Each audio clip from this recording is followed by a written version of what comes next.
Please don't forget subscribe to the channel and hit the bell to get notified of new daily videos.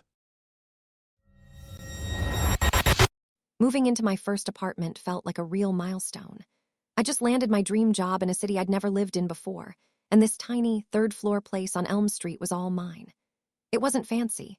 The building had a certain charming, creaky old-world character, which the landlord called vintage, but it had good light and was close enough to everything. I remember telling my friend Faye over a shaky video call how excited I was, even if it felt a little too quiet sometimes. The first few weeks were a blur of unpacking and settling in. That's why, when I started noticing small things, I dismissed them immediately. I'd swear I left my copy of Wuthering Heights on my nightstand, only to find it neatly shelved with my other classics the next morning. My favorite blue mug, the one with the chipped rim, would be spotless in the dish rack when I distinctly remembered leaving it soaking in the sink. "Kylie, you're just tired," I'd tell myself, laughing it off. New city, new job. Your brain's probably fried. Then the sounds started. Faint shuffling, a soft scrape like a chair leg on the hardwood, all coming from the living room while I was showering, or from the kitchen when I was trying to fall asleep. I'd freeze, listen intently, but the moment I focused, it would stop. Old building settling, I rationalized, though the sounds never quite felt like that. They felt deliberate. The hair ties were harder to ignore. I only owned one neon pink elastic band, the kind I always wore around my wrist.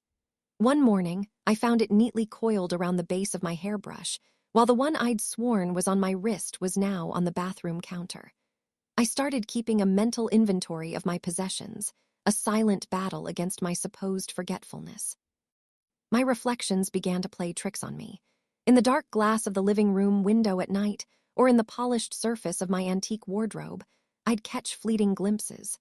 A shape that was undeniably me, standing slightly behind or to the side, gone before I could properly focus. It was always there and then instantly gone, like a shadow withdrawing too quickly. It was unsettling, like my peripheral vision was lying to me. The escalation became undeniable the night I woke up to my own voice humming. I had been humming Bohemian Rhapsody earlier, a habit of mine when I was anxious.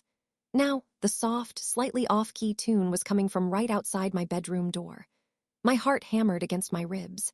I held my breath, not daring to move.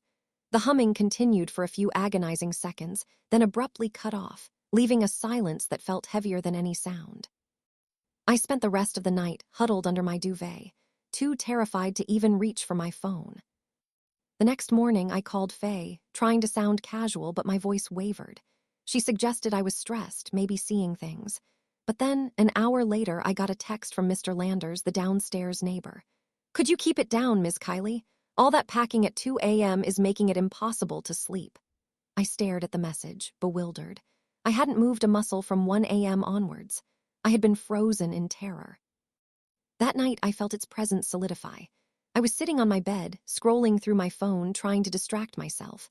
The air in my room felt thick, heavy, as if someone else was breathing the same air. My bedside lamp, which I knew I'd turned off, flickered on, casting a harsh, yellow glow.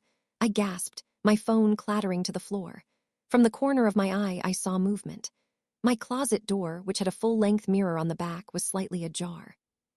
I stood up slowly, my muscles screaming in protest, and walked towards it. As I neared, I saw it. In the mirror, not my reflection, not exactly. It was me, dressed in my own clothes, standing exactly where I stood, but its eyes were pools of absolute black, reflecting nothing. Its mouth stretched into a grotesque, unnaturally wide smile, revealing too many teeth. My breath hitched. I spun around, convinced it was behind me, but there was nothing, just the empty space of my bedroom. The reflection in the mirror, however, was still there. It slowly lifted its hand, its movements mimicking mine, but with a disturbing, disjointed delay. It pointed a long, bony finger directly at me. Its lips moved, silently mouthing 2 words that chilled me to the bone. "You're next!" The lamp flickered violently, then plunged the room into complete darkness, and when the light returned a split second later, the reflection was gone.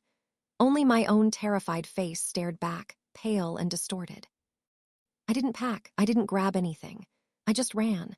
Out of the apartment, down the creaking stairs, and out into the street. I called a cab and went straight to Faye's place, rambling incoherently until she finally let me in. I've been staying with her since, sleeping with the lights on, jumping at every shadow. I abandoned everything I owned in that apartment. I can't go back. I still see that impossibly wide smile, those black eyes in every reflective surface. I know it's still there in that apartment, learning, perfecting. But the terrifying question that keeps me awake is, has it learned enough to follow? Or, worse, am I still truly myself, or did it leave a piece of itself in me as I ran? I avoid mirrors in dimly lit rooms now, and I check my reflections obsessively. I still don't know if I truly escaped, or if a piece of it now walks with me. If you enjoyed this video, please hit the thumbs up button to like it. And please do subscribe to support the channel.